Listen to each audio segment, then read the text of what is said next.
Hey everyone, my name's Amy, and today we're making our second Game of Thrones inspired recipe. We're heading south to Harrenhal, and we're gonna steal some tarts with Arya Stark.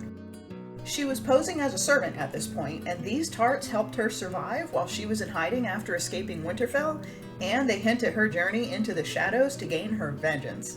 We're also going to be making them from scratch to make sure there's always at least a few on that tray just in case Arya happens to sneak by. So let's get cooking.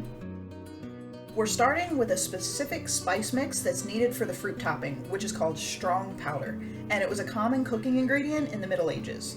In a small bowl, add a teaspoon each of cinnamon, ground cloves, ground ginger, and ground mace, although you can substitute this one with nutmeg since the mace is the seed coating of a nutmeg and it has a relatively similar flavor. The last ingredient is also a bit tough to find sometimes, which is grains of paradise. It's a seed and it has a mild citrusy peppery flavor. I was able to get some whole seeds, but we need this to be ground like the rest, so I ground them up with a mortar and pestle before adding them into the spice mix. If you can't find grounds of paradise, substitute with 3/4 teaspoon of black pepper. Whisk this all up so all the spices are evenly distributed, and then set this to the side. Next, we have some choppy prep for this fruit topping. First, we need a 1/2 cup of chopped dates. Each date has a seed inside of it, so make sure to get that out before chopping these up. I started with 3 dates, but I ended up needing 4 to have a 1/2 cup at the end. Now for the chop, don't go infinitesimal, but the pieces do need to be relatively small so they don't end up being like huge chunks of fruit in the jam or compote that we're making. When those are done, set them to the side, and next we need a full cup of chopped figs. These can be fresh or dried figs, both will work just fine since they're going to have plenty of time to rehydrate as they cook. Chop these to a similar size as the dates so that our fruits are somewhat uniform in size in our final topping, and then set these both to the side. And for the choppy prep, that is everything, although this is really sticky choppy prep because those dates and figs are some sweet, sticky fruits. Now to the stove, and we need a decent sized pot because our first ingredient is an entire bottle of sweet red wine. Yeah, pour that entire bottle on in there. This could be a general table wine like this one or a Shiraz, but you want an inexpensive sweet red wine. Now to the wine, add 1.5 cups of honey, and you can see that my honey is somewhat crystallized, but that won't make any difference. The honey will melt down completely as this cooks. Heat this over medium heat, stirring often until this starts to boil. When the wine and honey start boiling, skim off the foam that develops until the liquid is mostly clear and turn the heat down to low. Pour in a 1/2 cup of red wine vinegar, add a tablespoon of our strong powder that we made, add a 1/2 cup of either fresh or dried currants, our chopped dates, and our chopped figs. Stir all this up and then break up any clumps of sticky dates or figs that want to stick together. Simmer this, stirring it often until this reduces to about half, which can take about 45 minutes. I also wanted to mention something here about the currants. I am using something called Zante currants, which are not actually currant berries. They're raisins from a specific grape variety known for their sweetness and intense flavor. Unfortunately, currants are extremely difficult to find in the Southwest US unless you grow them, and it's also really difficult to grow them since it's hot here and currants don't like that. So if you cannot find real red or black currant berries, the Zante currants will work for this, and they'll be delicious. Okay, back to business. While the jam is reducing, let's get our little tart pastries ready. In a large bowl, add 4.5 cups of all-purpose flour, 2 cups of sugar, and a pinch of salt. Next, we need the most expensive spice in the world, and you know I'm talking about saffron. So this recipe calls for 2 teaspoons of ground saffron, and I am not using that much because that's like $50 worth depending on where you are in the world. I used my mortar and pestle again and crushed up about 1/4 to 1/2 teaspoon of saffron. Whisk all this together so everything's well combined, and now it's time to add the water.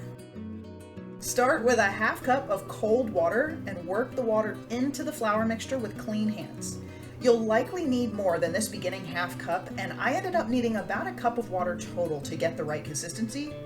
Keep working that water into the flour mixture, adding more cold water in very small amounts until you have a dough that looks kind of like this and can roll into a sheet without breaking apart. The dough is going to turn a lovely yellow color from the saffron, and it's going to be somewhat dense and tacky to the point of almost mildly sticky.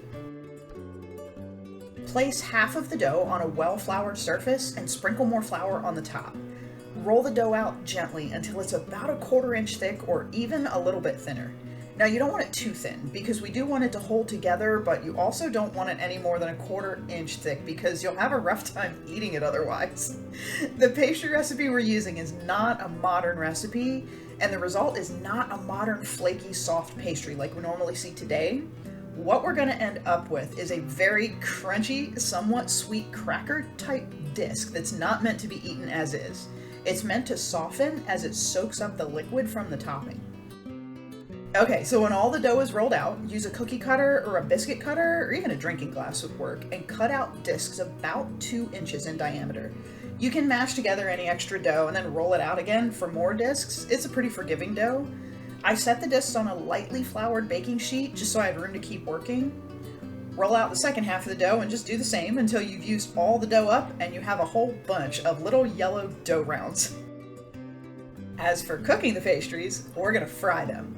So to a saucepan, add enough oil that the discs can just submerge and heat the oil over medium heat until it reaches 350 degrees. You can also use a wooden spoon to check. When the oil's ready, it'll bubble when you dip the wooden spoon or the handle into the oil.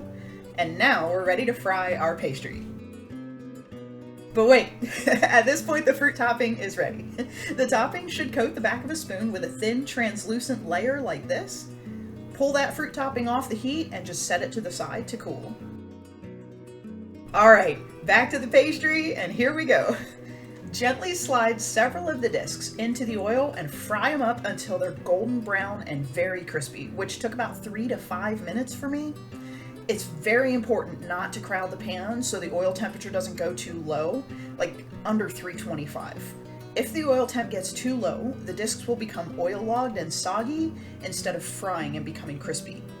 I did at most 5 to 6 at a time, and I would recommend not going any higher than that unless you're using a very large pan. As they're done, pull them from the oil with a slotted spatula, like this fish spatula, which is one of my favorite cooking tools in all the world. Place them on a paper towel lined baking sheet to cool. Now you can also use one of those baking sheets that comes with a rack if you have one, just something to either drain or soak up any excess oil still on those pastries.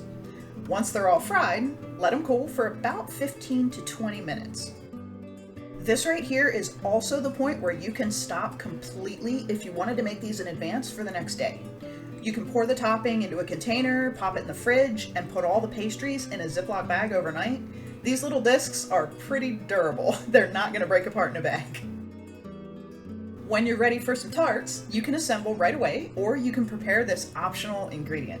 These tarts, they're fabulous by themselves, but even more spectacular with some candied nuts on top.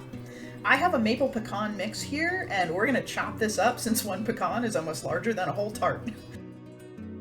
Arrange as many pastries as you want on a plate or serving platter.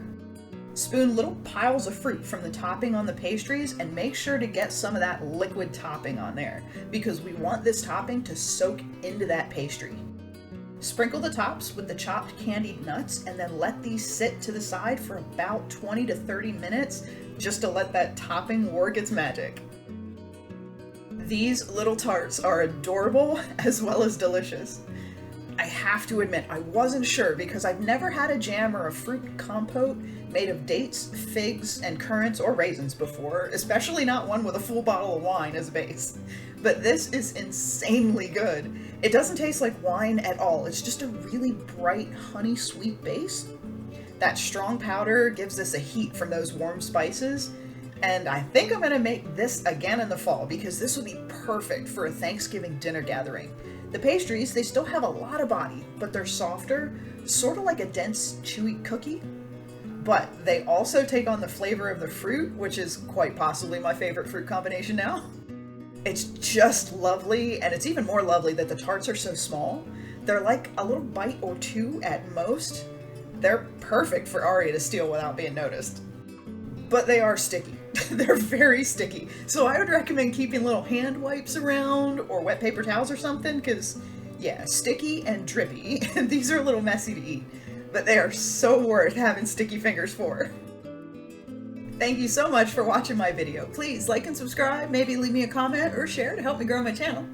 Come and hang out with me on Sundays for comforting and delicious home-cooked dinners and desserts. And don't miss next Wednesday, because we're heading across the narrow sea to reminisce with Daenerys about Tyroshi honeyfingers, and then we'll set sail for King's Landing so we can celebrate the end of her engagement with Sansa Stark and some grilled peaches and honey.